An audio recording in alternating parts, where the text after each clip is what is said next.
Acompañarte es siempre el mejor plan. Encontrá calidad médica, innovación y trayectoria. Galeno.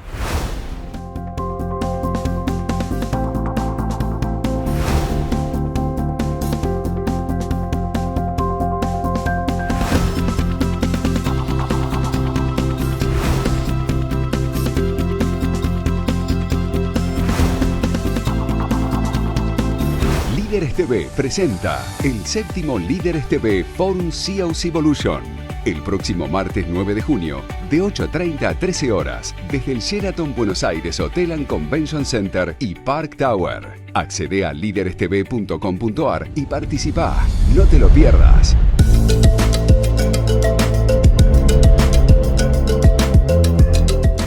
¿Cómo te llevas con la inteligencia artificial que de nuevo nos pone patas para arriba? Bueno, hace unos años me empecé a correr del día a día de mi compañía y comencé con una gran preocupación que tiene que ver con cómo consumimos la información y cómo los hábitos de consumo estaban siendo muy afectados y esto se veía en consecuencias en el comportamiento social. Y empecé a estudiarlo y esto derivó en mi libro, un libro que publiqué hace 3 años, que también lo publiqué en Estados Unidos en inglés, y que tuve que adaptar porque justo cuando lanzo el libro... El desafío digital. Claro, el desafío digital. Que lo presentaste en la Feria del Libro última. Exactamente, sí. Eso en español y en inglés se llama Our Digital Challenge. Y el Digital Challenge es pensar, informarse, pensar y decidir libremente en la era cibernética. ¿Decidimos libremente? ¿Ya existe esto de decidir libremente en la era digital, cibernética, influenciado principalmente por todos los mecanismos de búsqueda de información? Fíjate esto que vos decís, que recién me preguntabas de la inteligencia artificial generativa, que es el último movimiento que nos cambia también la forma en que nos informamos. Fíjate que yo te diría hasta la inteligencia artificial generativa, decíamos, la tecnología es neutra. La tecnología somos nosotros en la forma en que la consumimos y la utilizamos. Es una herramienta. Exactamente. Pero la inteligencia artificial generativa empieza a traernos dudas sobre el grado de neutralidad que tiene la tecnología. Por de pronto ya hay un condicionamiento, que es quién genera la inteligencia artificial generativa. Sí, ¿no? Y en función de la base sobre la que se nutre es el delivery que va a dar. Exacto, y el desconocimiento. Y acá es donde entra en juego esto que hoy se llama la alfabetización. En Estados Unidos la traducción sería mediática, yo le digo informativa, que es ser alfabetos y entender cómo tenemos que informarnos y consumir información en este nuevo mundo, y especialmente en este mundo de inteligencia artificial generativa.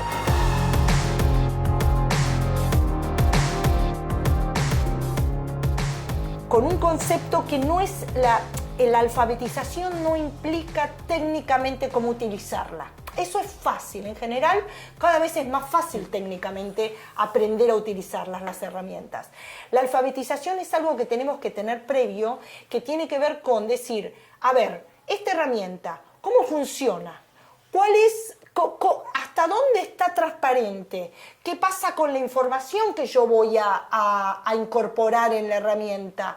¿Qué me dicen? ¿Cuáles son esos contratos? A ver, hay que tomar un tiempo. Sí, no hay que darlo todo, no. Los americanos dicen for granted, ¿no? Exacto. Que viene de arriba. Hay que hacer esa curaduría para poder seleccionar qué estamos ingiriendo de información, qué validez asignarle y qué hacer con eso, no tomarlo como palabra santa. Ahora, qué loco que hayas comenzado en la época del recorte de la noticia, ¿no? Porque en el momento en que vos viniste con una idea muy innovadora, nadie buscaba información y hacía esa curaduría de lo que cada empresa podía necesitar y les enviaba las noticias. ¿Cómo se te ocurrió a vos la idea de Global News? Bueno, yo iba todos los años con el que era mi marido en aquel tiempo, que era tecnológico, y mis 3 niños, que eran 3 bebés casi, íbamos a Las Vegas al Comdex, que era la feria, sigue existiendo, pero en aquella época que había tanta innovación, era la feria donde se presentaba toda la innovación en tecnología cada año. Y íbamos a Las Vegas y mi condición era, yo voy, y hay 3 charlas que las quiero tener. Andy Grove, Steve Jobs, que sabemos quién fue. Escuchabas sí, y Bill Gates. Ay, pero sí. dime, qué y eran ahí, eran privilegio. jóvenes, y me encantaban, Y Bill Gates era como el más rígido, pero venía se ve que tenía detrás unos equipos súper poderosos y venía con películas, se apoyaba mucho con materiales que se ve que le habían preparado. Y me acuerdo que ese año en particular hizo una presentación que decía cómo va a cambiar Internet nuestras vidas para dentro de 10 años. Y mucho de aquello, bueno, yo aluciné y mi mente, que estaba puesta en la información, porque mi vida ha sido la información desde chica, desde pequeña, mi mente yo pensaba solamente, él mostraba las billeteras electrónicas, mostraba todo, pero yo solo pensaba cómo esto iba a cambiar el flujo de la información y el consumo que íbamos a hacer y la forma y las habilidades. Y yo pensaba, esto de rompecadenas, decía, la noticia dejó de ser parte de un formato. Porque si yo quería leer una noticia, tenía que comprar una revista, un diario Igual que el completo. contenido. Dejó de pertenecer a un formato. Pasó a ser algo completamente independiente. Y esto es un cambio disruptivo. Entonces yo empecé a pensar, yo tengo que estar en este cambio.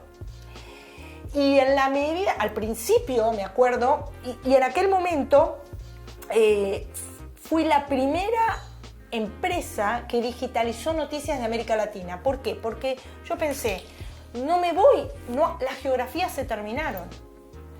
No me voy a circunscribir a una geografía, me voy a circunscribir a una región cultural.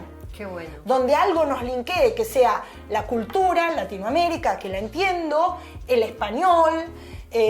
Bueno, después también empezamos a hacer Brasil. Ahora, y así. ¿cómo accedías a la información en ese momento donde no estaba todo digitalizado? Porque tampoco te podías suscribir a todas las revistas y todos los diarios de América Latina. Bueno, te voy a contar algo que te va a resultar gracioso, ¿no? Porque, a ver, en aquel momento yo no tenía dinero, con lo cual, pero fui a visitar 4 posibles clientes. Los clientes me dijeron, me encanta.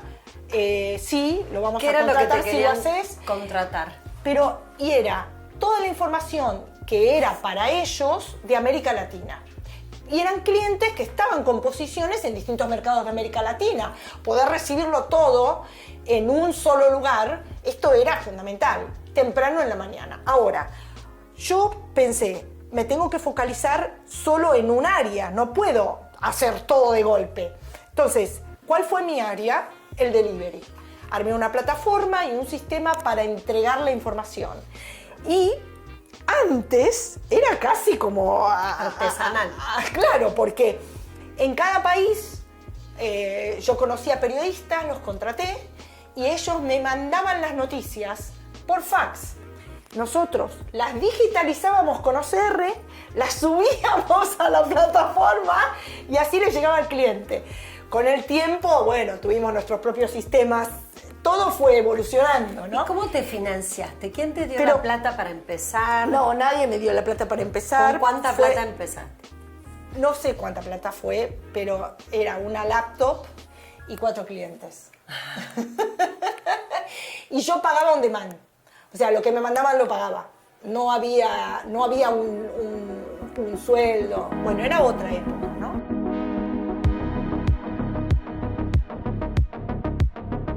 ¿En qué momento vos sentiste que esto ya era una empresa? Que dejaba de ser ese home office, viste, con una compu, cuando 4 llegué clientes. al $1.000.000. ¡Wow! Un día vi que estábamos ¿En facturando ventas? $1.000.000 en venta en distintos lugares, ¿no?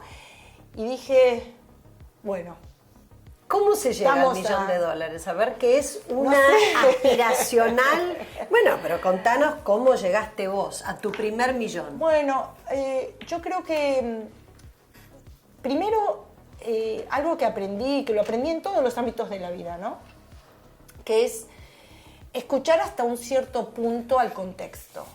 Porque mucha gente me decía, esto no va a funcionar, esto es imposible. Me acuerdo de esto es imposible, lo escuché millones de veces, vas a perder plata, los clientes no van a acompañarte. Hay mil mensajes que uno escucha, pero hay uno que uno tiene que escuchar y que es el propio.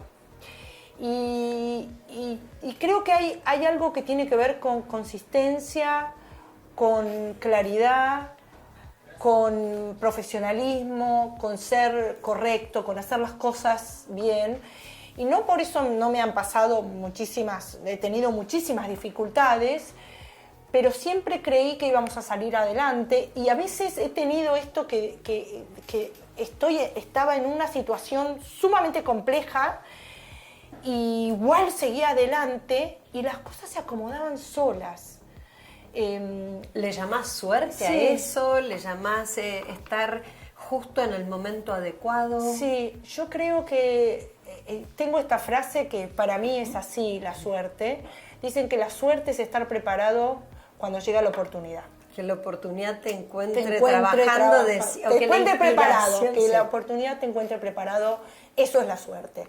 Y yo siempre estuve preparada y siempre creí en lo que estaba haciendo. Los diarios históricamente te permitían al ojo elegir qué noticias y tener un panorama bastante abierto, algo de internacional, algo de noticia nacional, de economía, de política, de deportes, de turismo. Sin embargo, ahora, a veces el catch-up que hace los algoritmos digitales que identifican tu interés, te ofrecen todo el tiempo y te alejan de tu y de esa capacidad de asombro que vos podías encontrar, aún en un medio que era afín a tu forma de pensar, que te traía una información que vos no estabas esperando. Que hoy, ¿cuál es el problema? Porque mucha gente me dice, no, pero yo consumo noticias de medios tradicionales, sólidos y respetables.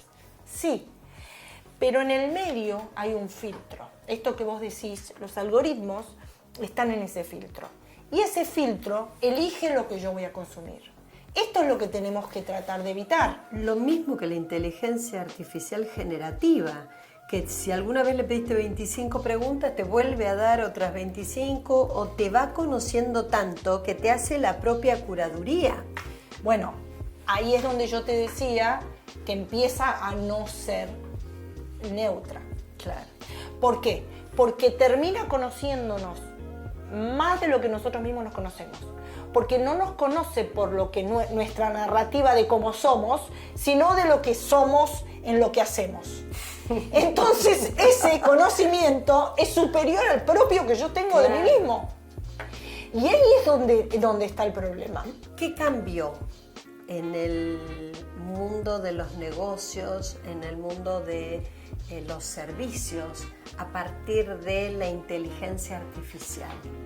Lo primero que cambió, que tenemos que entender, es lo siguiente. En la era industrial, el foco estaba puesto en el mercado y vos tratabas de influir sobre el mercado. Ahí entraban los medios, que eran los intermediarios para influir, o los lobistas, o todas las formas en que uno podía influir. ¿Para qué? Para llegar al individuo, obviamente, pero el mercado era la forma de llegar al individuo. En la era digital, dejó de ser el mercado donde nosotros tenemos que poner el foco. El foco está puesto en el individuo. Entonces, lo primero que cambia es el canal. Vos podés, ¿por qué? Porque vos llegás directo al individuo.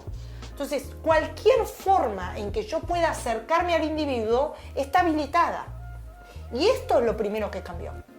A partir de eso, nosotros tenemos que estar pensando todo el tiempo cómo adaptar lo que somos, nuestra esencia, a esta nueva forma de acceder a nuestro consumidor.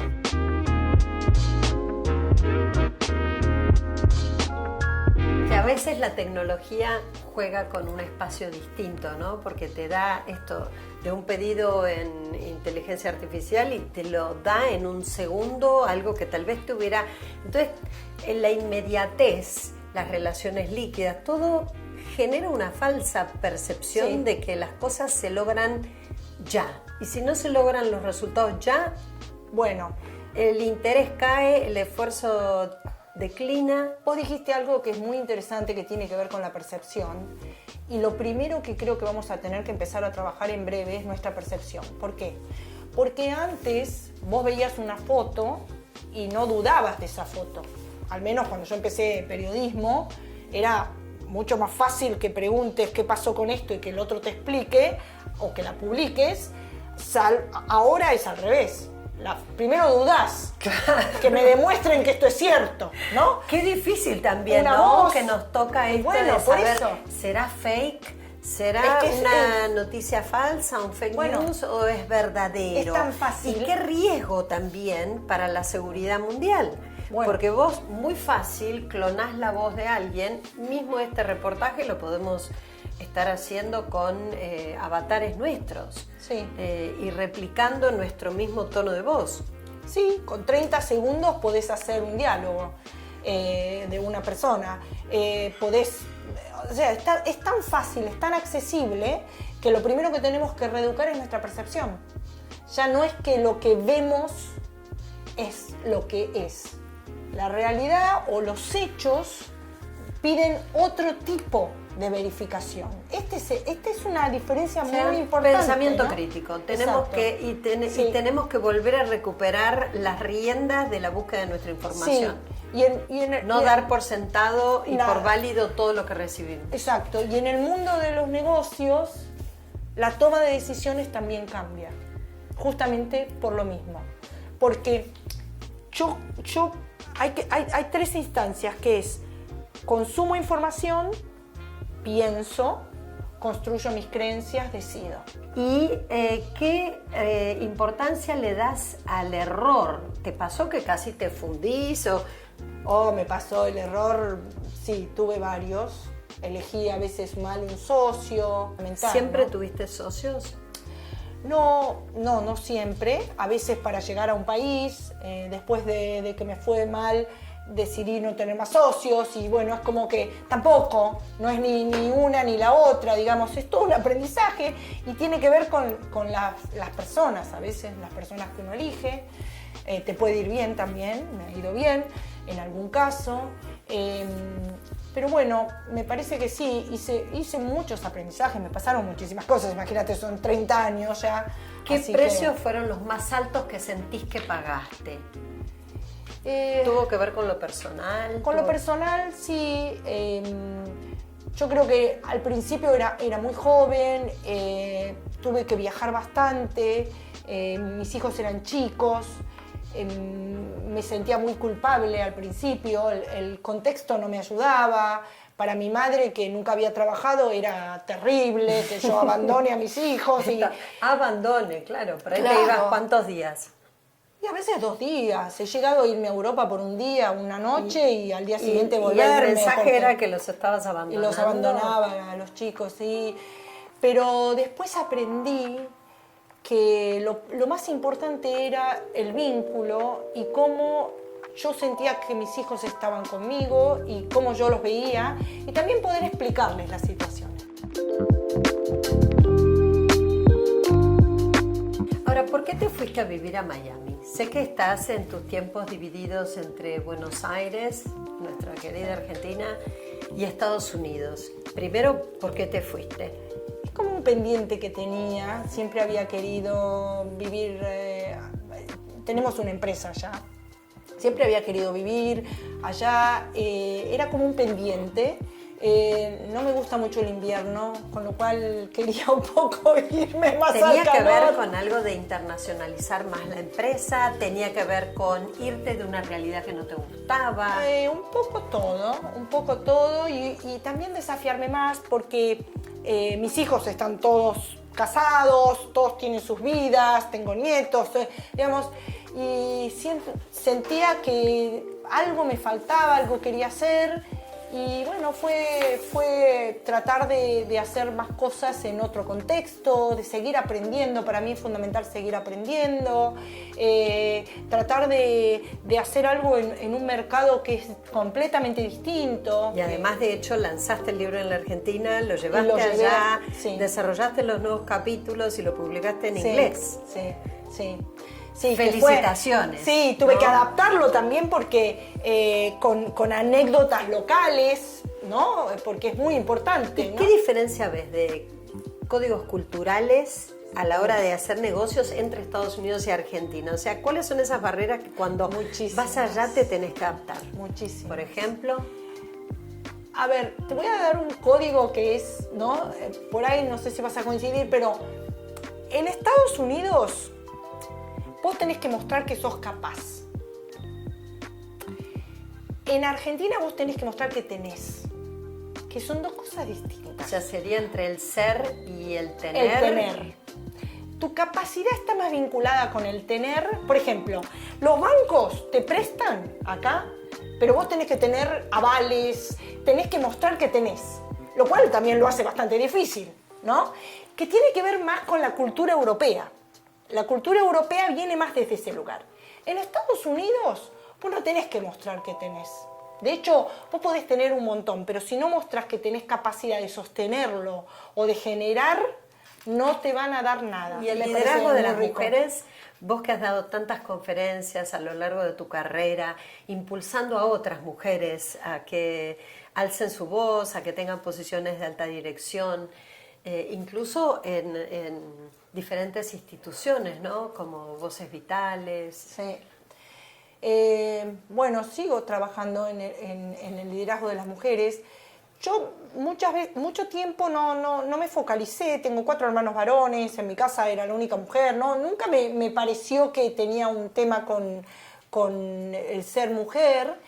Pero sí me fui dando cuenta que sí era cierto que había espacios, hay formas distintas que nosotros tenemos de vincularnos con el trabajo, de vincularnos con nuestros equipos, y eso se nota en ciertos espacios. Eso no impidió que llegue a determinados lugares. Fui la presidenta de mi industria a nivel global, la primera latinoamericana, no solo mujer, también de esta región, pero...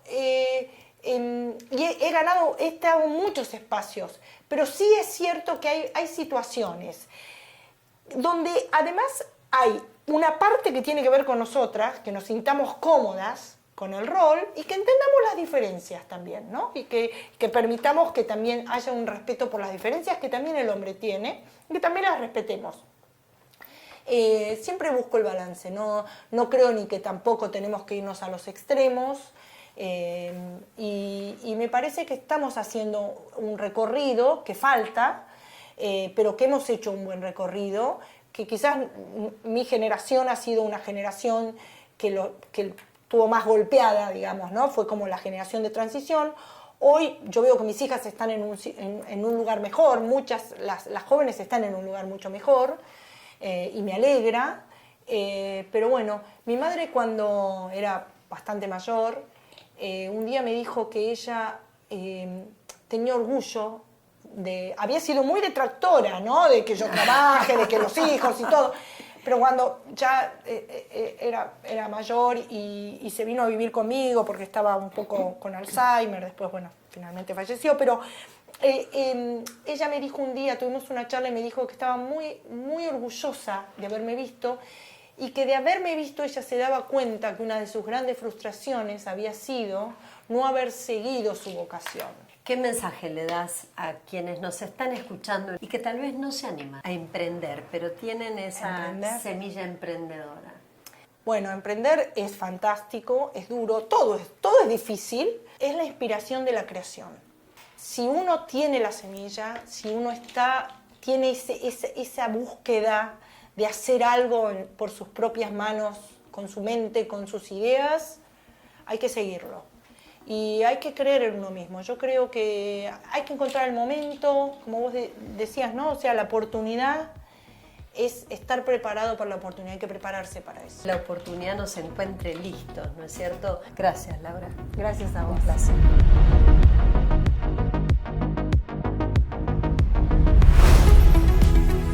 Acompañarte es siempre el mejor plan. Encontrá calidad médica, innovación y trayectoria. Galeno.